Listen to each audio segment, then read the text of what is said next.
আর মাত্র কয়েক মাস পরে বিধানসভা নির্বাচন। তার আগে গোষ্ঠী কোন্দলের রীতিমতো জেরবার তৃণমূল কংগ্রেস।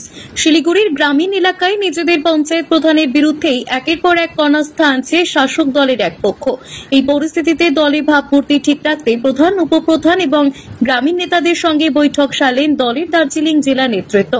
যদিও দলে কোন্দল নেই বলেই দাবি শাসক নেতাদের।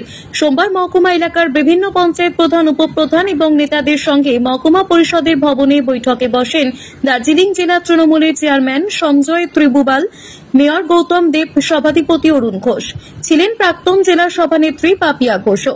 কিছুদিন আগেই বিন্নাগুড়ি গ্রাম পঞ্চায়েতের তৃণমূল প্রধানের বিরুদ্ধে অনাস্থা আনেন দলের উপপ্রধান সহ কয়েকজন। পরিস্থিতি তখনকার মতো সামাল দিলেও ফের একই ঘটনা ঘটে ফাঁসি দেওয়াতেও। সেখানেও প্রধানের বিরুদ্ধে অনাস্থা এনে বিডিওর কাছে চিঠি দেন উপপ্রধানরা। এদিন সেই সমস্ত বিষয় নিয়ে প্রধান, উপপ্রধানদের সতর্ক করা হয়। মেয়র গৌতম দেব অবশ্য অনাস্থার বিষয়টি এড়িয়ে গিয়ে বলেন, দলের সমন্বয় বাড়াতেই বৈঠক করা হয়েছে। দেখো, প্রধানদের মধ্যে বেশিরভাগ নতুন প্রধান, অনেক প্রধান রিজার্ভেশনে এসছেন।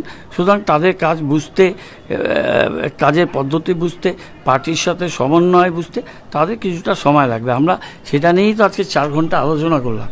আলোচনা করে পার্টির সমন্বয়ে আমরা বাড়াবো। রেগুলার মিটিং হবে পঞ্চায়েত প্রধান, উপপ্রধানদের সাথে, দলের যারা পঞ্চায়েতের সদস্য এবং পার্টির অঞ্চল সভাপতি, বিশেষ করে ব্লকে, তাদের সাথে সমন্বয় বাড়ানো।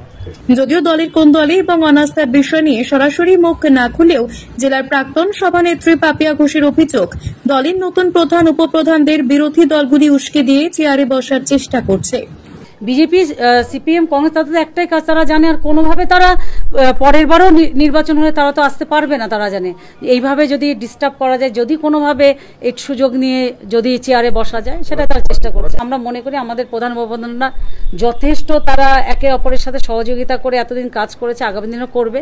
একটা ফ্যামিলিতে যেমন 2-4 জন মেম্বারের মধ্যে একটা মতবিরোধ অনেক সময় হয়, দিনের শেষে কিন্তু এটা একটা পরিবার, এটাও তারা তাই জানে। শিলিগুড়ি থেকে মোহন কর্মকারের রিপোর্ট, পাহাড়িয়া টাইমস।